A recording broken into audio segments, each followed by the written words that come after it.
নবীজি বললেন, ও জিবরাইল, এটা তো আমার কালো সাহাবী হাবশী গোলাম কৃতদাস বেলালের পায়ের আওয়াজ শোনা যায়। বেলালের পায়ের আওয়াজ কেমনে জান্নাতে আসলো? আল্লাহ জবাব দিলেন বিশ্ব নবীর, আমার বন্ধু হাবিবুল্লাহ, আপনি আমাকে ভালোবাসেন, বেলালও আপনাকে ভালোবাসে। আপনি গভীর রাত্রে ঘুম থেকে উঠে আসার সময় দুনিয়ার কেউ হয়তো আপনাকে দেখে নাই, জানে নাই, দুনিয়ার সকল মানুষকে না জানাই আসতে পারে, আমার বেলালকে না জানাই আসতে পারেন না। বেলাল আমার কাছে দোয়া করেছে, আল্লাহ তাআলা বিশ্ব নবী যেখানে থাকবেন আমি ওখানে থাকতে চাই, নবীজি যেখানে যাবেন আমি ওখানে যেতে চাই। বেলালের এই কথাকে আমি আল্লাহ কবুল করে নিয়েছি। বেলাল দুনিয়া জীবিত থাকা অবস্থায় তার পায়ের আওয়াজকে রেকর্ড করে আমি আল্লাহ জান্নাতে রেখে দিয়েছি। নবীজির ঘরের ভিতরে খাদিজা নাই, বাহিরে চাচা নাই। আল্লাহ যে বলছেন দুইজনের মাধ্যমে দ্বীনের দাওয়াতের পথকে প্রশস্ত করেছেন, সম্মান বাড়িয়ে দিয়েছেন। এই দুজনের কেউ যখন দুনিয়ার জমিনে নাই, এবার নবীজি চিন্তা করলেন মক্কায় আমি আর থাকতে পারবো না, ঘরের ভিতরে আমি নিরাপদ না, কাফেররা যে কোনো সময় ঘরের ভিতরে আমাকে আঘাত করতে পারে, বাহিরেও নিরাপদ না, যে কোনো সময় মেরে ফেলতে পারে। চলে যাই, আমি নানার বাড়িতে চলে যাই, তায়েফে চলে যাই। তায়েফে আমার ছোটবেলার অনেক বন্ধু আছে, যাদের সঙ্গে খেলাধুলা করেছি। নানার বাড়িতে গেলে হয়তো সবাই আমাকে আদর আপ্যায়ন করবে, কারণ আমার মাও নাই, বাবাও নাই, ভাইও নাই, বোনও নাই, আমার স্ত্রীও নাই। এই চিন্তা করে এতিম নবী বিশ্ব নবী তায়েফের দিকে যাত্রা শুরু করে দিলেন। তায়েফে যাওয়ার পরে তায়েফের মানুষের কাছে দ্বীনের দাওয়াত দিতে লাগলেন, আসলিম তাসলাম, ইসলাম কবুল করো, শান্তিতে থাকবা, তাওহীদ মানো, আমার রিসালাত মানো, মূর্তি পূজা বাদ দাও, গালিগালাজ বাদ দাও, হিংসা বিদ্বেষ বাদ দাও, এক আল্লাহর ইবাদত করো। আমার নবী যখন দ্বীনের দাওয়াত দেওয়া শুরু করে দিলেন, তায়েফের মানুষ আমার নবীকে পাগল বলে আঘাত করতে লাগলো, হাতে পায়ে শিকল দিয়া দড়ি লাগাইয়া তায়েফের উত্তপ্ত বালির উপরে, পাথরের উপরে সরকারে কায়নাত দু জাহানের সরদার নবীকে পাথরের উপরে, বালির উপরে রশি লাগাইয়া, দড়ি লাগাইয়া, শিকল লাগাইয়া কালিমার দাওয়াতের জন্য টানা হেঁচড়া শুরু করে দিয়েছে। নবীজির 3 জায়গায় জ্ঞান হারিয়ে গিয়েছিলেন, অজ্ঞান হয়েছেন, শরীর থেকে ধরধর করে রক্ত গড়িয়ে পড়েছে। আমার বন্ধুগণ, এত বেশি শরীর থেকে রক্ত ঝরেছে। নবীজির সঙ্গে ছিলেন হযরত যায়েদ। যায়েদকে আমার নবীজি বলতেন, যায়েদ রে, তোমার কাছে যদি কোনো কাপড় থাকে, কাপড় দিয়ে আমার রক্তগুলাকে মুছে দাও, এক ফোঁটা রক্ত যেন তায়েফের মাটিতে না পড়ে। তায়েফের মানুষ আমাকে চিনে নাই বিদায় আঘাত করেছে, কিন্তু তায়েফের মাটি আমাকে চিনতে ভুল করবে না। যদি এক ফোঁটা শরীর থেকে রক্ত মুবারক তায়েফের মাটিতে পড়ে যায়, সাথে সাথে দুনিয়া কিয়ামত কায়েম হয়ে যাবে। আমার মুসলমান বন্ধুগণ, সংক্ষেপ করে ঘটনা বলবো না, মূল উদ্দেশ্য বোঝাতে চাইব। আমার নবীকে আঘাত করা হলো তায়েফের ময়দানে, 3 জায়গায় অজ্ঞান হয়ে গেলেন, 3 জায়গায় রক্তাক্ত হয়ে গেলেন।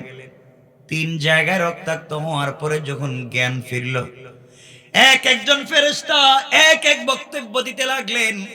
কেউ এসে বললেন, রাসূল আপনি বলেন সবাইকে ধ্বংস করে দেই।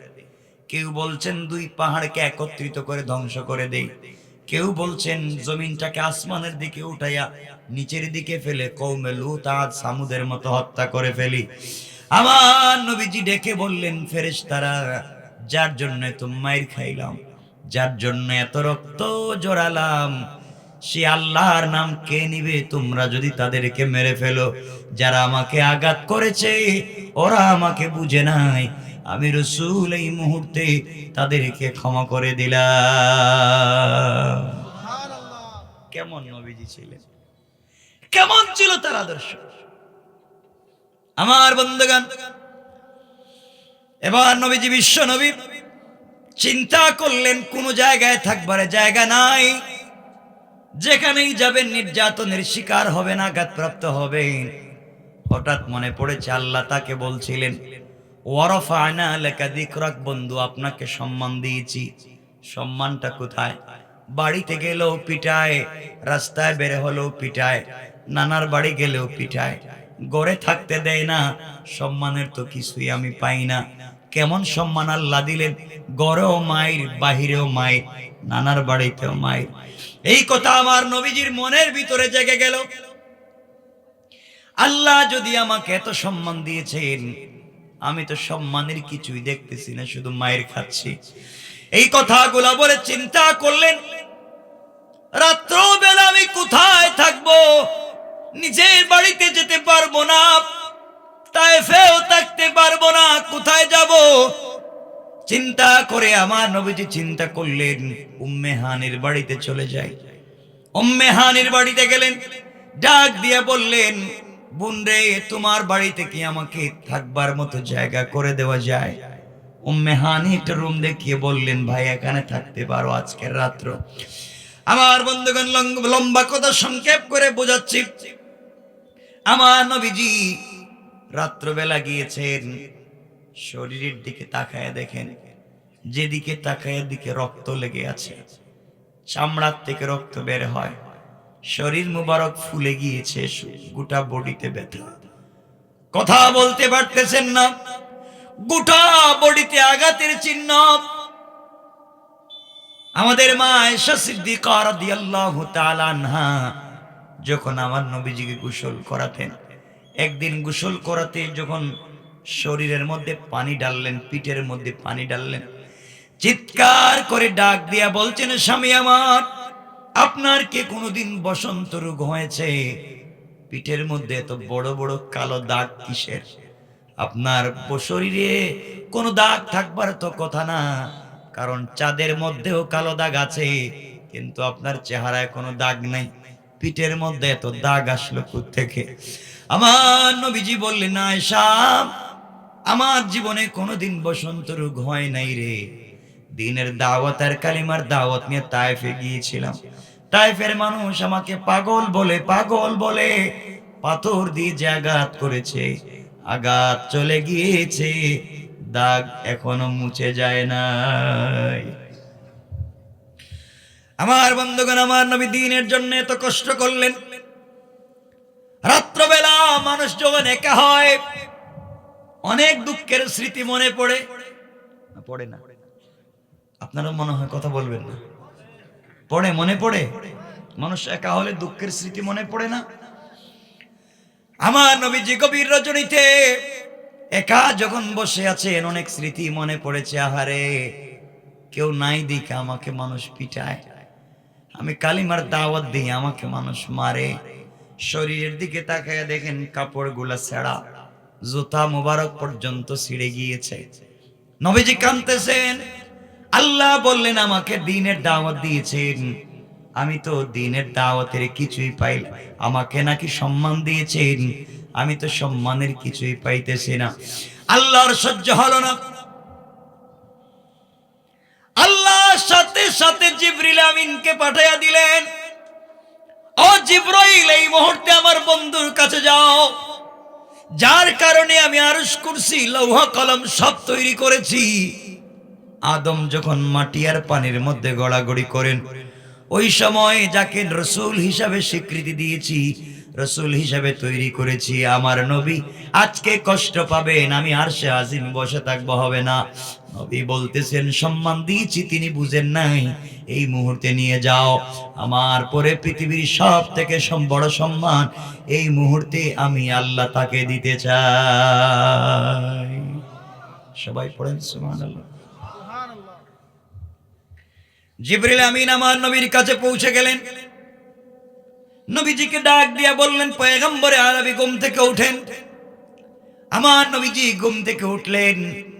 জিবরিল আমিন বলছেন, ইয়া রাসূলুল্লাহ, আর কাঁদবেন না, আর মনে ব্যথা নিবেন না, মনের ভিতরে আর দুঃখ নিবেন না, সব দুঃখ দূর হয়ে যাবে। চলেন আপনাকে নিয়ে যাই হাতিমে কাবায়। এই কথা বলে আমার নবীকে হাতিমে কাবায় নিয়ে গেলেন। হাতিমে কাবায় নিয়ে যাওয়ার পরে আমার নবীকে জিবরিল আমিন শোয়া দিলেন। শোয়া বুকটা কাটলেন, কি যেন বুকের ভিতর থেকে বের করলেন। বের করে জমজমের পানি দিয়ে ধুইলেন। জমজমের পানি দিয়ে ধোয়ার পরে জিবরিল আমিন একটা তস্তরি বের করলেন। তস্তরি বের করলেন, হীরা জবরদস্ত স্বর্ণের দিয়ে তৈরি করা তস্তরি। ওটার ভিতরে কি যেন আছে, ওটার ভিতরে ইলম এবং হিকমত ছিল ভরপুর। বুকটা কেটে জমজমের পানি দিয়ে ধুইয়া ইলম এবং হিকমত সহ আবার নবীর বুকটাকে লাগাইয়া দিয়েছেন। কোন সুবহানাল্লাহ। আমি যে সূরা পড়েছি, এই সূরার প্রথম আয়াতে আল্লাহ বলছেন, আলাম নাশরাহ লাকা সাদরাক। বন্ধু, আমি কি তোমার সিনাকে বিদীর্ণ করিনি? আমি কি তোমার সিনাকে চাক করিনি? আমি কি তোমার সিনাকে কাটিনি? এই যে আরেকবার, তিনবার কাটা হয়েছে, একবার। সিনা চাকের পরে নবীজি মুস্কে হাসতেছেন। জিবরিল আমিন বলছেন, আপনি কাঁদতেছিলেন, আপনার বডিতে ব্যথা ছিল, আপনি এখন হাসতেছেন কেন? জিবরিল আমিনকে রাসূল বলছেন, জিবরাইল, কি করলা তুমি? আমার ভিতর থেকে কি বের করে জমজমের পানি দিয়ে ধুইছো, আর স্বর্ণের তস্তরিতে করে কি নিয়ে আসছো আমার ভিতরে ঢুকায় দিছো। দেওয়ার সাথে সাথে দিল থেকে সকল ব্যথা দূর হয়ে গেছে। একটু জোরে আওয়াজ করে পড়েন না সুবহান। জিবরিল আমিন বলছেন, ইয়া রাসূলুল্লাহ, আপনার অনেক সম্মান। নবীজি বলছেন, কই সম্মান? আমি তো কিছুই পাই না, শুধু মানুষ পিটে আমারে। এবার জিবরিল আমিন বলছেন, ইয়া রাসূলুল্লাহ, চলেন আমার সঙ্গে। জিবরাইল কে বিশ্ব নবী বলছেন, জিবরাইল, গভীর রজনীতে ঘুম থেকে উঠাইয়া নিয়ে এসেছো, কোথায় আমাকে নিয়ে যাবার রাত্রবেলা? জিবরিল আমিন বলছেন, ইয়া রাসূলুল্লাহ, চলেন আপনাকে নিয়ে যাই। এই কথা বলে সোজাসুজি বাইতুল মুকাদ্দাস প্যালেস্টাইনে নিয়ে গেলেন। বাইতুল মুকাদ্দাস নিয়ে যাওয়ার পরে আল্লাহ পাক আমার নবীকে আসমানের নিচে, জমিনের উপরে, সকল মাখলুকাতের উপরে সম্মান দিতে চায়। আদম থেকে ঈসা নবী পর্যন্ত সকল নবীদেরকে একত্রিত করে এক জায়গায় জমা করে রেখে দিয়েছেন। নবীজি ওই জায়গায় হাজির হয়ে গেলেন। কেউ বলছেন আদমুস সফিউল্লাহ, সকল নবীর একত্রিত হয়েছে, আপনি 2 রাকাত নামাজ পড়ান। কেউ বলছেন ইব্রাহিম খলিলুল্লাহ, আপনি 2 রাকাত নামাজের ইমামতি করেন। কেউ বলছেন ঈসা রূহুল্লাহ, আপনি 2 রাকাত নামাজ পড়ান। কেউ বলছেন মুসা কালিমুল্লাহ, আপনি 2 রাকাত সালাতের ইমামতি করেন। কে কাকে সামনে দিবেন এই নিয়ে যখন বিতর্ক, আল্লাহ জিবরিল আমিনকে জানাইয়া দিলেন, জিবরাইল রে, আমার নবী শুধু শেষ নবী না, তিনি ইমামুল আইম্মা, ইমামুল মুরসালিন, ইমামুল আম্বিয়া, ইমামুর রাসূল। আমি আল্লাহ আদম থেকে নিয়ে ঈসা নবী পর্যন্ত সকল নবীকে এই মুহূর্তে মুক্তাদিয়ার মুসল্লি বানাতে চাই। আর আজকের ইমামতি করবেন আখেরি জামানার নবী, সরকারে কায়নাত নবী, দু জাহানের সরদার নবী, বিশ্ব নবী মুহাম্মদুর রাসূলুল্লাহ সাল্লাল্লাহু আলাইহি ওয়াসাল্লাম। এই মুহূর্তে সকল নবীদের সামনে দাঁড়িয়ে ইমামতি করার মাধ্যমে আমি আল্লাহ সকল নবীর উপরে তাকে সম্মান দিতে চাই। ওয়া রাফা'না লাকা যিকরাক। বন্ধু, আপনি নাকি বলছেন সম্মান বুঝেন নাই, কারণ সবার উপরে সম্মান। সুবহানাল্লাহ বললেন না? সকল নবীদের ইমাম, ইমামুল আইম্মা, ইমামুল আম্বিয়া, ইমামুর রাসূল, সকলের ইমামতি করলেন। সংক্ষেপ করে করে বুঝাই, নবীজির সম্মান কমছে না বাড়ছে? সবাই বলেন। আল্লাহ বলছেন ওয়া রাফা'না লাকা যিকরাক, বন্ধু আমি আপনাকে সম্মান দিয়েছি। আল্লাহ বলছেন জিবরাইল, বন্ধুর সম্মান এখানেই শেষ না। যাকে উপলক্ষ করে গোটা দুনিয়া সাজাইছি, যার নামের ডিজাইনার স্ট্রাকচার দিয়ে গোটা দুনিয়ার ডিজাইন করেছি, যার জন্য আরশে আজিমকে আমি আল্লাহ সুন্দর করে তৈরি করে রেখেছি, আজকের বিশ্ব নবীকে আমি সম্মান দিতে চাই, তুমি তাকে নিয়ে আসো আমার কাছে। সুবহানাল্লাহ, সুবহানাল্লাহ আওয়াজ করে বলেন না সুবহানাল্লাহ। বিশ্ব নবী জিবরিল আমিনের সঙ্গে জিবরাইল বলছেন, ইয়া রাসূলুল্লাহ চলেন না, আপনি নাকি সম্মান পান নাই, এখন স্বয়ং আল্লাহ আপনাকে সম্মান দিতে চায়, আপনাকে নিয়ে চলবো ঊর্ধ্ব গগনে, আসমানের দিকে চলেন না আমার সাথে। নবীজি আবার মুচকি মুচকি হাসতেছেন আর বলছেন, জিবরাইল এত সম্মান তো পাইলাম, সবার ইমামতি করলাম, আর কি দরকার, চলেন না, আপনি কিছু বুঝেন আর নাই বুঝেন, আল্লাহ বলছেন আপনাকে নিয়ে যাওয়ার জন্য। কোথায় আমারে নিয়ে যাইবা? আপনাকে 7 আসমান পার করাইয়া, সিদরাতুল মুনতাহা পার করাইয়া, জান্নাত পার করাইয়া আপনাকে আমি নিয়ে যাব আরশে মুআল্লায়। না সুবহানাল্লাহ বছর বাদ দিয়ে দেন, আওয়াজ করে পড়েন না সুবহানাল্লাহ। সুবহানাল্লাহ, তুমি এত দূরে আমারে নিয়ে যাইবা, আমার আয়েশা ইমামতি করতে হইব, আমারে যদি কেউ ফজরের নামাজে না পায় তাহলে তো পাগল হয়ে যাবে। ইয়া রাসূলুল্লাহ টেনশন করবেন না, আপনাকে যে বিছানা থেকে নিয়ে যাচ্ছি, আয়েশা দেখবেন বিছানা ঠিকই আগের মতো গরমই আছে।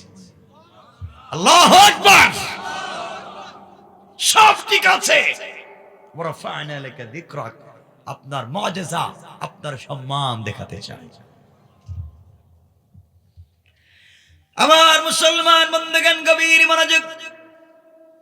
এবার জিবরিল আমিন বিশ্ব নবীকে নিয়ে চললেন আসমানের দিকে। প্রথম আসমানে নিয়ে পৌঁছে গেলেন। জিবরিল আমিন আসমানের প্রহরীদেরকে বললেন, কে আছো? আসমানের গেট খুলে দাও, ভিতরে ঢুকতে চাই। আসমানের প্রহরীরা ডাক দিয়ে বলছেন, জিবরাইল বেয়াদবি নিবেন না, বেয়াদবি মাফ করে দিবেন, আসমানের গেট খুলে দেওয়া যাবে না। কেন খুলবা না?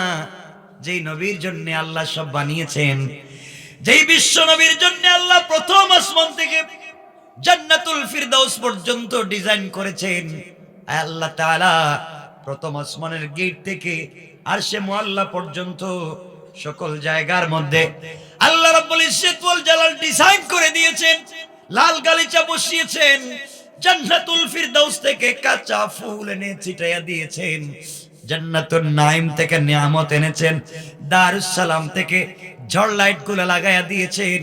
এই রাস্তা দিয়ে বিশ্ব নবী যাবেন, কারো জন্য গেট খুলে দেওয়া যাবে না। জিবরাইল বললেন, প্রহরীরা শুনো রে, যার জন্যে দুনিয়ার সৃষ্টি থেকে আজ পর্যন্ত ডিজাইন করে রাখা হয়েছে, সেই বিশ্ব নবী আমার সাথে আছে, দরজা খুলে দাও। আমার বন্ধুগণ সবাই আহলান সাহলান মারহাবান দেওয়ার জন্য গেট খুলে দিয়েছে। নবীজি প্রথম আসমানে পা দিলেন। আমি ঘটনা বলবো না, কার সাথে দেখা হলো কি হলো এগুলো সব বাদ, শুধু সম্মান দেখা। আসমানে পা দিলেন, এদিক সেদিক তাকাচ্ছেন, তাকায়া দেখেন আসমানের প্রথম গেটের ডিজাইন করা, যেখানে আল্লাহর নাম, এক পাশে রাসূলের নাম। আল্লাহু আকবার, ওয়া রাফা'না লাকা যিকরাক। নবীজি হাঁটতেছেন, দেখতেছেন পাতির ডিজাইনটা মুহাম্মদ আহমদ নাম দিয়ে ডিজাইন করা, লাল গালিচা, সব সংবর্ধনা রাসূলের নাম দিয়া। জিবরিল আমিন তো সামনে, নবীজি পিছনে। হঠাৎ জিবরিল আমিন পিছন দিকে তাকায় দেখেন নবীজি মুচকি হাসতেছেন। জিবরাইল বলছেন, ইয়া রাসূলুল্লাহ আপনি হাসতেছেন কেন? জিবরাইল, আমি জানতাম না আল্লাহ যে আমার এত ভালোবাসে। আমি প্রথম আসমান আয়েশা দেখি, যত কিছু দেখা যায় সব জায়গায় যেখানে আল্লাহর নাম ওখানে আমার নাম। আল্লাহু আকবার। আমার বন্ধুগণ চলতে চলতে এভাবে চলতে লাগলেন, এক এক আসমান করে সপ্তম আসমান পার হয়ে পৌঁছে গেলেন, জান্নাতে গেলেন। জান্নাতুল ফিরদাউসে যাওয়ার পরে জান্নাতুল ফিরদাউসের গেটে যখন দাঁড়ালেন, ঘটনা বলছি না, সব আসমানে দেখা হয়েছে, এক একজন পয়গম্বরের সঙ্গে কথা হয়েছে, এগুলা বাদ। আমার নবী চলে গেলেন জান্নাতুল ফিরদাউসে।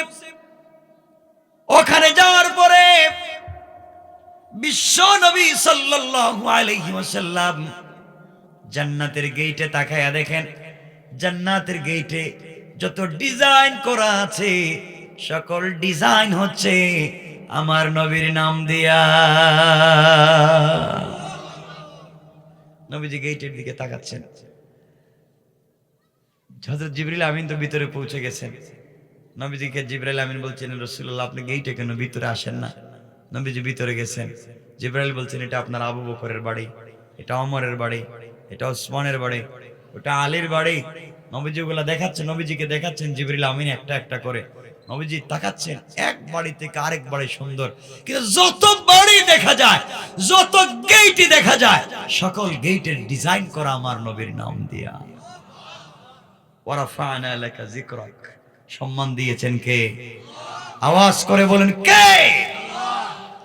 আল্লাহ যদি কাউকে সম্মান দিতে চায়, এই সম্মান কি কেউ নষ্ট করতে পারে? বলেন না পারে? পারে না।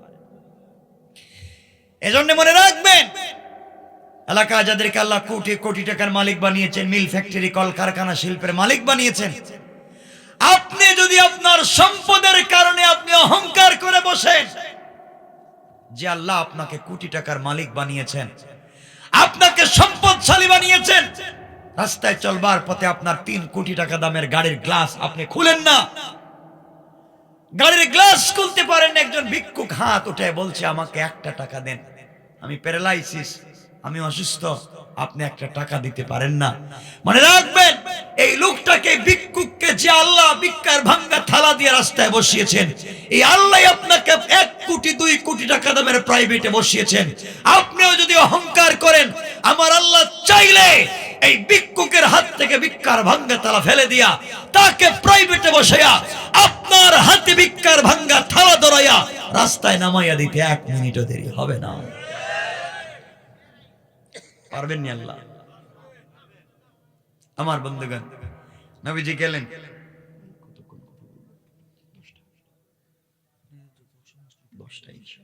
লম্বা করবো না, আলোচনা অনেক লম্বা, বেশি লম্বা করবো না, আমাকে যেতে হবে কক্সবাজার, চিটাগাং হয়ে।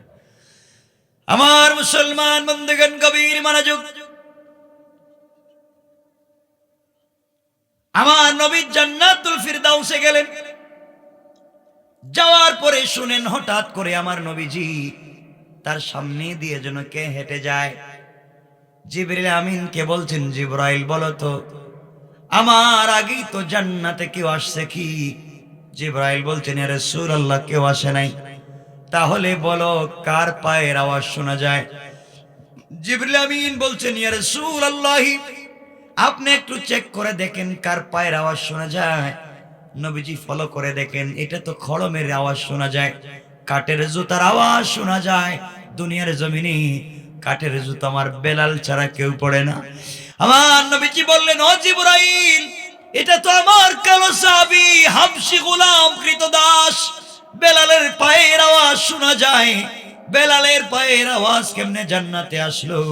আল্লাহ জবাব দিলেন, বিশ্ব নবীর আমার বন্ধু হাবিবুল্লাহ আপনি আমাকে ভালোবাসেন, বেলালও আপনাকে ভালোবাসে।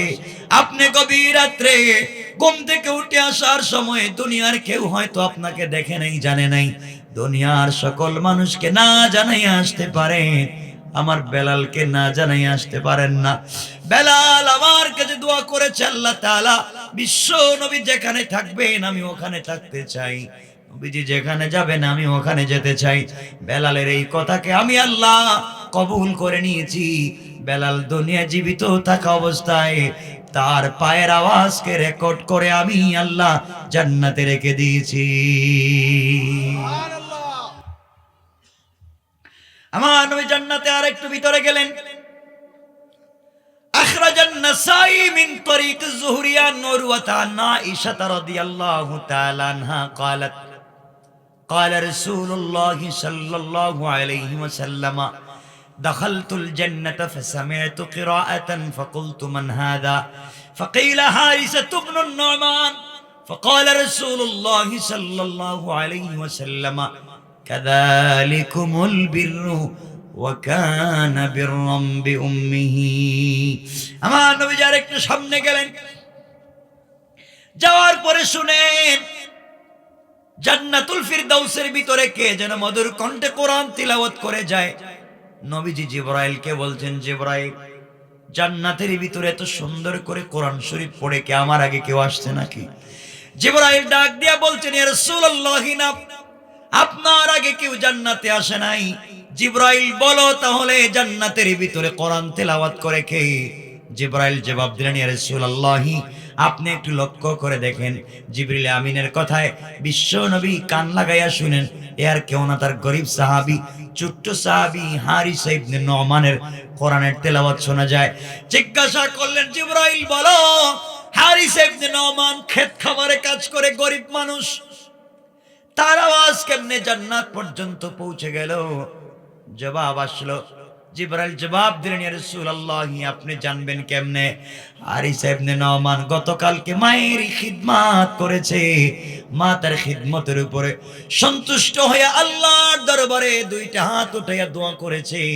আল্লাহ তার মায়ের দোয়াকে কবুল করে দুনিয়ায় এসে জীবিত থাকা অবস্থায় তার কোরআনের তেলাওয়াতকে আল্লাহ জান্নাতে পৌঁছে দিয়েছে। আমার বন্দেগান গভীর মনোযোগ।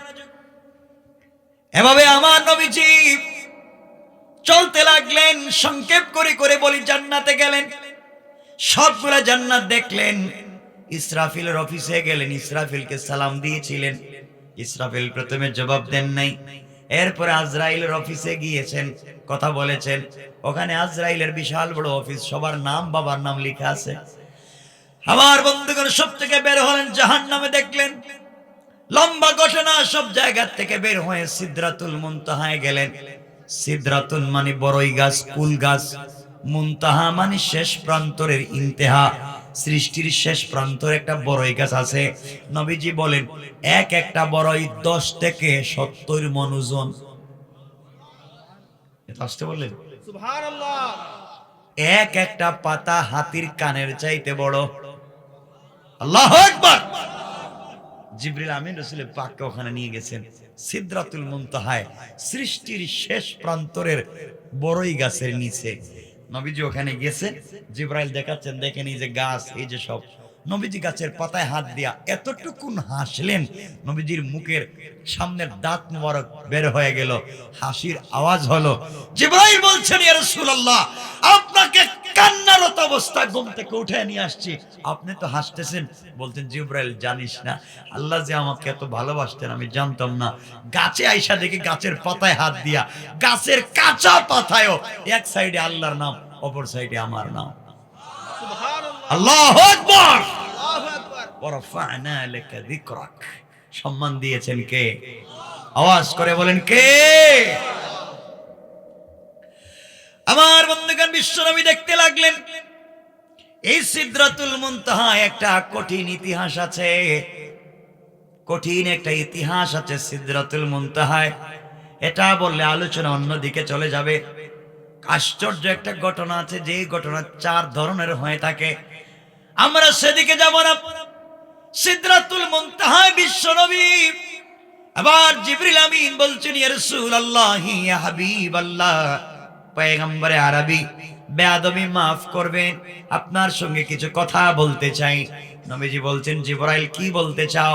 জিবরাইল বলছেন, ইয়া রাসূলুল্লাহ, আপনার মন তো এখন আগের চাইতে ভালো, ফুরফুরে মিজাজের, হাসি খুশি সব ভুলে গিয়েছে।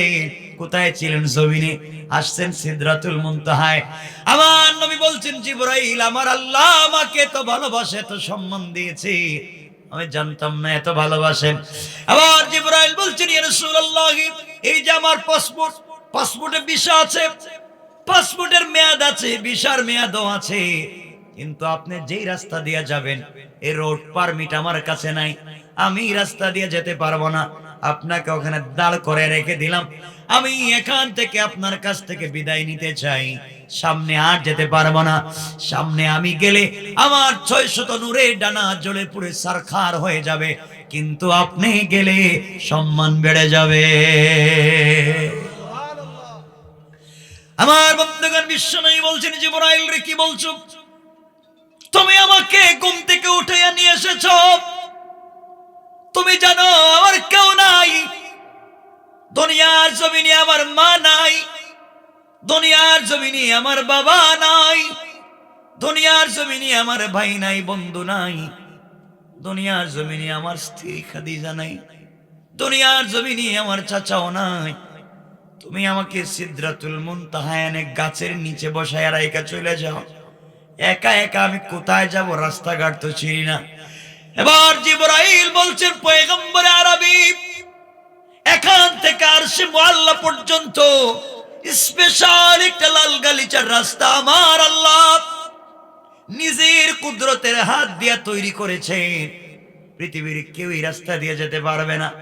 একবার এই রাস্তা ব্যবহার হবে, শুধু আপনি হাঁটবেন এই রাস্তা দিয়া, আর কেউ যাবে না, কেউ যাবে না, কেউ যায়ও নাই, কেউ যাবেও না। এই রাস্তায় আমি উঠতে পারবো না। ওখান থেকে স্বয়ং আল্লাহ রাব্বুল ইজ্জত ওয়াল জালাল আপনাকে সংবর্ধনা দিয়া, সম্মাননা দিয়া, ইস্তিকবাল দিয়া আরশে আজিমে নিয়ে যেতে চায়। আগো বিশ্বনবী, বন্ধুর বন্ধুর ব্যাপার, প্রেমিক আর প্রেমিকের ব্যাপার। ওখানে আমাকে আল্লাহ রাখতে চায় না, তৃতীয় কাউকে রাখতে চায় না, সে আর আপনি ছাড়া কাউকে সেখানে এলাও করে না। এজন্য আমি আপনাকে ওখানে রেখে গেলাম, আমার নির্দেশ, বন্ধুকে ওখানে রেখে যাও। ওখান থেকে এখন সম্মান জানায়া আর শাজিমে নিয়ে যাবেন স্বয়ং আল্লাহ। আল্লাহু আকবার, আল্লাহু আকবার। কষ্ট হচ্ছে আপনাদের? ওয়ারাফা'না লাকা যিকরাক, ওই একটা আয়াতই বলবো যতক্ষণ কথা বলছি। ওয়ারাফা'না লাকা যিকরাক, আমাদেরকে তাফসীর শিখতে হবে। আমার বন্ধুগণ, সম্মানটা দিলেন কে? নবীজি গাছের গোড়া একা একা একা। জিবরাইল আছেন? বলে না। একা হলে কি হয়? দুঃখের কথা মনে হয়। মানুষ যখন দেখবেন,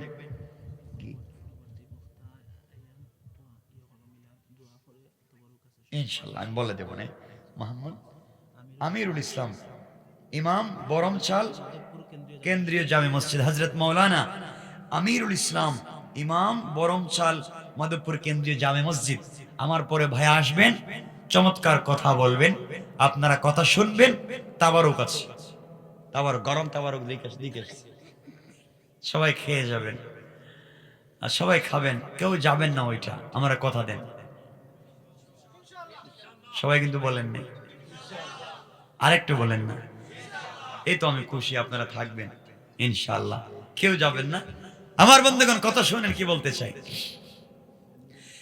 আমার বন্ধুগণ, বিশ্বনবী এখানে দাঁড়িয়ে আছেন, হঠাৎ দুঃখের কথা মনে পড়েছে। আরে আজকে যদি আমার স্ত্রী থাকতেন খাদিজা, কি সম্মান, তাকে গিয়ে বলতাম আমাকে এমন সম্মান দেওয়া হয়েছে, এমন খাবার দেওয়া হয়েছে, বলতাম, আমার স্ত্রীও তো প্রাউডফুল, কত খুশি হইতো, আমার স্বামীর এত সম্মান। কেউ নাই আজকে, আমার তো কষ্ট হচ্ছে। নবীজিগুলা মনে পড়তেছে। হঠাৎ চিন্তা করতে করতে তার চোখ চলে গেছে পায়ে, নজর পায়ের দিকে চলে গেছে। তাকাইয়া দেখেন শরীরের কাপড়গুলো ছেঁড়া, পায়ের জুতোটাও ছেঁড়া। আহারে, আর সে আজিমে আসছি, এই ছেঁড়া জুতো নিয়ে আল্লাহর বাড়িতে দেখা করতে যাইতেছি। নবীজি লজ্জা হচ্ছে। হঠাৎ মনে পড়েছে মুসা কালিমুল্লাহর কথা। আমার বন্ধুগণ, গভীর মনোযোগ। মুসা কালিমুল্লাহ আল্লাহর সঙ্গে তুর পাহাড়ে দেখা করতে গিয়েছে। আল্লাহ রাব্বুল ইজ্জত ওয়াল জালাল মুসাকে বলছেন, মুসা, তুর সেনা পবিত্র পাহাড়, জুতা নিয়ে আসা যাবে না। মুসাকে আল্লাহ বলছেন, ফাখালা না আলাইকা ইন্নাকা বিল ওয়াদিল মুকদ্দাস তাওয়া।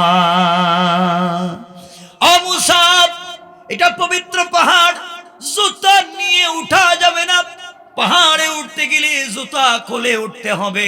আমার নবীজির মনে পড়ে গেল, মুসাকে আল্লাহ জুতা নিয়ে একটা পাহাড়ে পর্যন্ত উঠতে দিলেন না, আর আমি কেমনে ছেঁড়া জুতা নিয়া আর সে আজিমে যায় যেখানে আল্লাহ আছেন। নবীজি জুতা মুবারক খুলে রেখে দিলেন। আওয়াজ আসলো, আওয়াজ হলো, গায়েব থেকে আওয়াজ আসলো, বন্ধুরা আপনি জুতা পরেন, জুতা খুলে দিবেন না। আপনি জানেন না আমি আল্লাহ আপনাকে তো সম্মান দিয়েছি, আপনার সেরা জুতার নিচে যেই ধূলিকণা গুলা রয়েছে, আমি আল্লাহ তাআলা এই ধূলিকণা গুলার দ্বারা আমার আরশে আজিমকে সম্মানিত করতে চাই। ওয়ারাফা'না লাকা যিকরাক, রাসূল আপনাকে শুধু সম্মান দেইনি, পায়ের নিচের জুতার নিচের ধূলিকণারও সম্মান দিয়েছে। সুবহানাল্লাহ পড়েন না।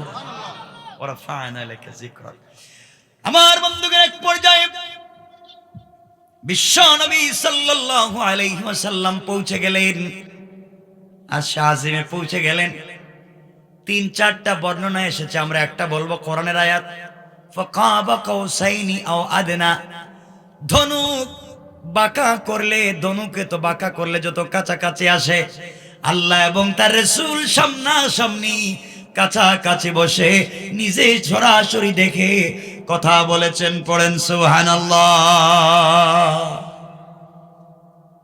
একজন আরেকজনের সামনে বসছেন, বন্ধু বন্ধু, প্রেমিক আর প্রেমিক, যে যাকে ভালোবাসে। নবীজি ওখানে গিয়ে কথা আর বলতেছেন, শুধু এদিক সেদিক তাকাচ্ছেন আর হাসতেছেন। আল্লাহ বলছেন, বন্ধু নিয়ে আসলাম আমার বাড়িতে, আপনার নাকি স্ত্রী মারা গেছে, চাচা মারা গেছে, মনে অনেক ব্যথা, সম্মান নাকি আমি দেই, বুঝেন না আপনি। আমি নিয়ে আসলাম এখানে, যাকে কোথাও কাউকে নিয়ে আসি না, আপনি এদিক সেদিক তাকাচ্ছেন কেন? নবীজি বলছেন, আল্লাহ আপনি আমাকে ভালোবাসেন এটা বুঝছি, কিন্তু এত ভালোবাসেন জানি না। আপনার আরশে আজিমে আয়েশা দেখি, আরশে আজিমকে যে ডিজাইন করেছেন, আপনার যে চেয়ার, চেয়ারের পিলার থেকে ছাদ পর্যন্ত সকল জায়গায় আমার নাম লেখা। সুবহানাল্লাহ। তো আসতে বললেন।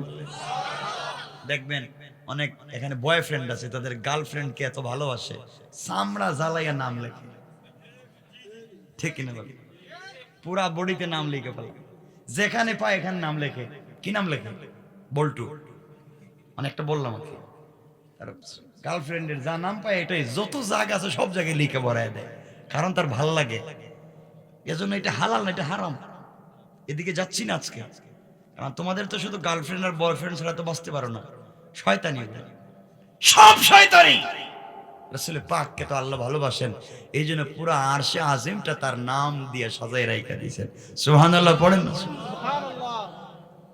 কথা হচ্ছে, এমন সময় আমার নবীকে আল্লাহ রাব্বুল ইজ্জত ওয়াল জালাল অনেক কথাই জিজ্ঞাসা করলেন। বন্ধু ফাতেমা কেমন আছে, আলী কেমন আছে, অমুক কেমন আছে, আপনি কেমন আছেন, সবার কথা জিজ্ঞাসা করলেন। আমার নবীকে সালাম দিলেন। আল্লাহ নিজে, আমার আল্লাহ বিশ্ব নবীকে সালাম দিলেন। আমার নবীকে সালাম দিবেন, এমন সময় আল্লাহ রাব্বুল ইজ্জত ওয়াল জালাল আমার নবীকে ডাক দিয়ে বলছেন, বন্ধু বলেন তো, আমার বাড়িতে আসছেন, বন্ধু বন্ধুর বাড়িতে গেলে তো গিফট নেই, উপহার উপঢৌকন নেই, হাদিয়া তোফা নেই, চিপস নেই, নেয়নি। আওয়াজে মনে হলো কিছু নেই না, মনে হয় খালি হাতে যান নাকি তা নে। আল্লাহ বলছেন, বন্ধু বন্ধু তো বন্ধুর বাড়ি গেলে গিফট নেই, উপহার নেই, উপঢৌকন নেই। আপনি যে আসলেন আমার বাড়িতে, তো কি হাদিয়া নিয়ে এসেছেন? গিফট কিছু আনছেন না, খালি হাতে এসেছেন? আমার নবী বলছেন, আল্লাহ আপনি কি আমারে বোকা পাইছেন? আমি খালি হাতে মনে কি? অবশ্যই খালি হাতে আসেনি। তো কি নিয়ে আসছো? কিছু দেও। এবার আমার নবী আল্লাহকে বলছেন, আল্লাহ তাআলা খালি হাতে আসি নাই। এই কথা বলে আমার নবী আল্লাহকে বলছেন, আত-তাহিয়াতু লিল্লাহি ওয়াস-সালাওয়াতু ওয়াত-তাইয়্যিবাত। আয় আল্লাহ তাআলা, যত সালাত, যত সালাম, যত পবিত্রতা আসমান জমিনে যা আছে সব আজকে আপনাকে হাদিয়া করে দিলাম। আল্লাহ রাব্বুল ইজ্জত ওয়াল জালাল খুশি হয়ে গেলেন, আমার নবীকে সালাম দিলেন, আসসালামু আলাইকা আইয়ুহান নবী। আমার নবীকে আল্লাহ যখন সালাম জানালেন, নবীজি তো সালাম দেওয়ার কথা, সালামের জবাব দেওয়ার কথা, সালামের জবাব দেন না, চোখের পানি ছেড়ে নিচের দিকে তাকায় আছেন। আল্লাহ বললেন, বন্ধুরে খাদিজার কথা মনে পড়েছে না? চাচার কথা মনে পড়েছে না? তাহলে ফাতেমার কথা মনে পড়েছে না? তাহলে বলো আমি সালাম দিয়েছি, সালামের জবাব দিচ্ছ না কেন? আমার নবী বলছেন, আল্লাহ তাআলা কেমনে সালামের জবাব দেই? আপনি কত কিছু জিজ্ঞাসা করলেন, আমাকে সালাম দিয়েছে, কিন্তু একটা বারের জন্য আপনি আমার গুনাহগার উম্মতের কথা জিজ্ঞাসা করলেন না। আয় আল্লাহ তাআলা, যতক্ষণ পর্যন্ত আপনি আমার উম্মতকে সালাম না জানাবে, ততক্ষণ পর্যন্ত আমি রাসূল আপনার সালামের জবাব দিব না। সুবহানাল্লাহ পড়েন না সুবহান। কেমন রাসূল ছিলেন, কেমন রাসূল, ওখানে গিয়েও তোমাকে আমাকে বলে যান নাই। এবার আল্লাহ বলছেন বন্ধু সালাম সবার জন্য, আসসালামু আলাইনা ওয়া আলা ইবাদিল্লাহিস সালিহিন, সকল ইবাদে সালেহ বান্দার জন্য সালাম। আল্লাহ রাসূল তো উত্তর দেন না, নবীজি তাকানো না, নিচের দিকে তাকায় আছেন, উত্তর দেন। আল্লাহ বলছেন কি হলো, উত্তর দিবেন না আপনি সালামের? আমার নবীজি বলছেন আল্লাহ আপনি আমাকে সরাসরি সালাম দিছেন, আর আমার উম্মত ওই যে কুলাউড়া আম তুলে বসে রয়েছে, বিভিন্ন জায়গায় বসে রয়েছে, এদেরকে সালাম তো সরাসরি দিতে হবে। সুবহানাল্লাহ বললেন না? সুবহানাল্লাহ। আল্লাহ বলছেন তাইলে কি আমি কোন দেশে দেশে চাইবো সালাম দেওয়ার জন্য? কেমনে দিবেন আমি জানি না, কিন্তু সরাসরি উম্মতকে সালাম না দিলে আমিও সালামের জবাব দিব না। সুবহানাল্লাহ। আমার নবীজিকে আল্লাহ বলছেন বন্ধু শোনো, তাহলে আমি ওখানে সরাসরি সালাম দিতে তো গ্রামে গ্রামে যাওয়া লাগবে, তাদেরকে ডাইকে ডাইকে সালাম দিতে হবে। আল্লাহ বলছে, আল্লাহকে রাসূল বলছেন আমি জানি না কেমনে দিবেন, কিন্তু সরাসরি আমাকে যেভাবে দিছে তাদেরকে এভাবে দেওয়া লাগবে। আল্লাহ বলছেন বন্ধু তাহলে কথা দিলাম, তোমাকে আমি কোনোদিন কষ্ট দিতে চাই না, তোমার মনও খারাপ করতে আমি চাই না, সবসময় তোমার মনটা খুশি থাকুক আমি চাই। আমি কথা দিলাম কিয়ামতের দিনে হিসাব নিকাশের পরে তোমার উম্মতেরা যখন জান্নাতে চলে যাবে তখন আমি আল্লাহ নিজে সালাম দেওয়ার ওয়াদা দিলাম। সুবহানাল্লাহ। রাসূল বলছেন আল্লাহ আপনি সালাম দিবেন এটা আমি জানি, কিন্তু ওই যে বলছেন মুখ দিয়া, কিন্তু কোনো প্রমাণ নাই, দলিল নাই, প্রমাণ লাগবে। ওয়ালাকিন লিয়াতমাইন্না কলবি। আল্লাহ বলছেন তাইলে আমার কথা বিশ্বাস হয় না? আল্লাহ বিশ্বাস তো হচ্ছে, কিন্তু দিলে শান্তি পাচ্ছি। একটু লেখা দেন না কেন যে আপনি সালাম দিবেন? কেমন রাসূল, সুবহানাল্লাহ বললেন না? সুবহানাল্লাহ। আমার আল্লাহ এবার জানায় দিলেন বন্ধুরা শোনো, জান্নাতের ভিতরে দারুস সালাম নামক একটা জান্নাত আছে, ওই জান্নাতের ভিতরে আমি আল্লাহ একটা প্রোগ্রাম করব। ওই প্রোগ্রামে হামদ পরিবেশন করার জন্য, হামদে বারি তাআলা পরিবেশন করার জন্য ইসরাফিলকে দাওয়াত করব, বিশেষ অতিথি হিসেবে দাউদ ইসলামকে দাওয়াত করব, আর প্রধান অতিথি হিসেবে দাওয়াত করব আপনাকে, সভাপতিত্ব করব স্বয়ং আমি আল্লাহ। ওই প্রোগ্রামের ভিতরে তোমার উম্মতদেরকে, জান্নাতি আমার গোলামদেরকে বসার জন্য এক একটা চেয়ার দিব, হীরা জবরদস্তি আকত মানে মুক্তা পাথর দিয়ে তৈরি করা এক একটা চেয়ার, জমিন থেকে আসমান পর্যন্ত উঁচা। ওই চেয়ারে তোমার উম্মতেরা বসে থাকবে, আর আমি আল্লাহ দাঁড়াইয়া দাঁড়াইয়া সবাইকে সরাসরি সামনাসামনি সালাম দেওয়ার ওয়াদা দিলাম। আল্লাহ কথা বলে কোরআনে একটা আয়াত নাজিল করে জানাইয়া দিলেন, তাহিয়াতুহুম ইয়াওমা ইয়ালকাউনাহু সালাম। আমার বন্ধু জান্নাতে তোমার উম্মতের সঙ্গে আমি আল্লাহর যখন মুলাকাত হবে, সাক্ষাৎ হবে, আমি আল্লাহ তাদের সকলকে সালামের ওয়াদা দিলাম। পড়েন সুবহানাল্লাহ।